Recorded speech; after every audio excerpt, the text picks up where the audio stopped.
प्रिय भगतजनों, आप सभी का एक बार फिर से स्वागत है हमारे चैनल मधुर एहसास में। आज सुनेंगे निर्जला एकादशी की व्रत कथा। एक साथ बोलिए, ओम नमो भगवते वासुदेवाय नमः। निर्जला एकादशी का व्रत हिंदुओं में सबसे महत्वपूर्ण माना जाता है।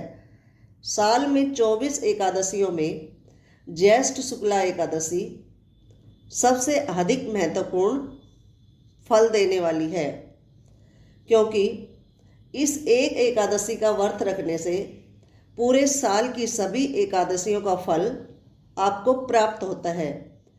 आइए सुनते हैं निर्जला एकादशी की व्रत कथा। एक बार पांडवों में सबसे शक्तिशाली भीम ने कहा, व्यास जी, बुद्धिमान पितामह, मेरी बात सुनिए। मुझे माता कुंती और सभी कहते हैं, भीम, तुम भी एकादशी को व्रत किया करो और अन्न मत खाया करो। मैं उनसे कहता हूँ कि मुझसे भूख सहन नहीं होती।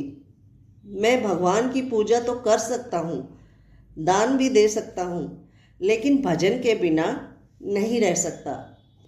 व्यास जी ने कहा, भीमसेन, यदि तुम नरक को बड़ा और स्वर्ग को अच्छा समझते हो तो हर महीने की दोनों एकादशियों को अन्न मत खाया करो।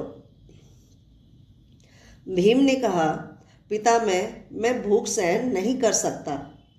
यदि साल में कोई एक व्रत हो तो मैं उसे रख सकता हूँ, क्योंकि मेरे पेट में व्रत नाम वाली अग्नि है।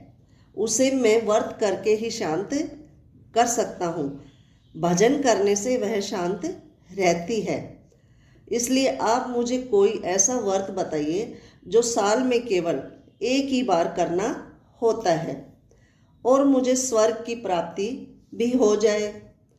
यह सुनकर श्री व्यास जी ने कहा, भीमसेन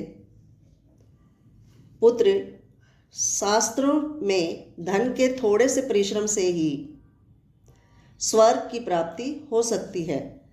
व्यास जी की बातें सुनकर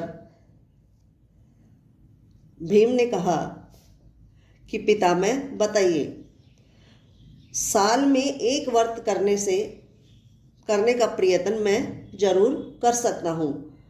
इसलिए पूरे साल में कोई एक ऐसा दिन बताइए या एक ऐसा व्रत बताइए जो मैं कर सकूं, जिससे मेरी मुक्ति हो जाए। ऐसा कोई व्रत मुझे बताइए।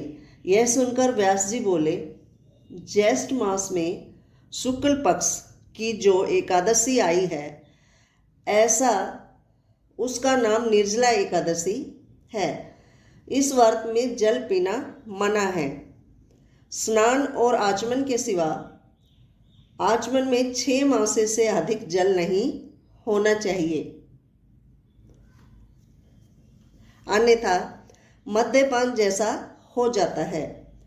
इस दिन भजन भी नहीं करना चाहिए, क्योंकि भजन करने से व्रत नष्ट हो जाता है। निर्जला एकादशी के दिन सूर्योदय से लेकर द्वादशी के सूर्योदय तक अगर कोई जल ग्रहण नहीं करे तो उसे सारी एकादशियों के व्रत का फल मिलता है। द्वादशी को सूर्योदय से पहले उठकर स्नान आदि करके ब्राह्मण को दान देना चाहिए।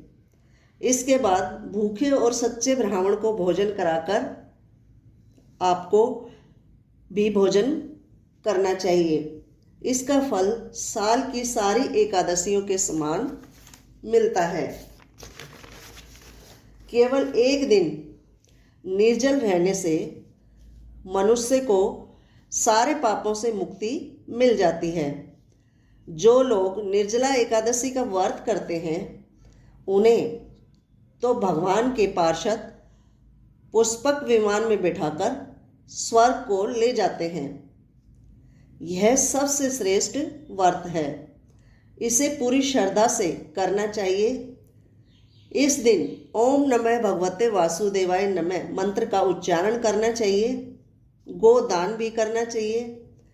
इस प्रकार व्यास जी की आज्ञा सुनकर भीमसेन ने उनकी आज्ञा के अनुसार व्रत किया। इसको भीमसेनी मंडपम एकादशी के नाम से भी जाना जाता है। भगवान से इस दिन यह प्रार्थना करनी चाहिए कि मैं इस व्रत को श्रद्धापूर्वक करूँगा, अतः आपकी कृपा से मेरे समस्त पाप नष्ट हो जाने चाहिए। जल से भरा घड़ा भी इस दिन दान करना चाहिए। इस व्रत के प्रभाव से मनुष्य विष्णु लोक को जाता है। जो स्त्री या पुरुष इस व्रत को करते हैं उन्होंने सबसे पहले भगवान का पूजन करना चाहिए, गोदान देना चाहिए, ब्राह्मण को दक्षिणा देनी चाहिए और जो लोग इस कथा को भक्तिपूर्वक सुनते हैं या पढ़ते हैं उन्हें निश्चय ही स्वर्ग की प्राप्ति होती है। यह थी निर्जला एकादशी व्रत कथा।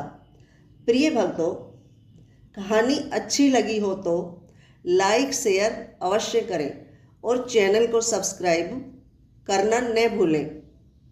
एक साथ मिलकर बोलिए, ओम नमः भगवते वासुदेवाय नमः।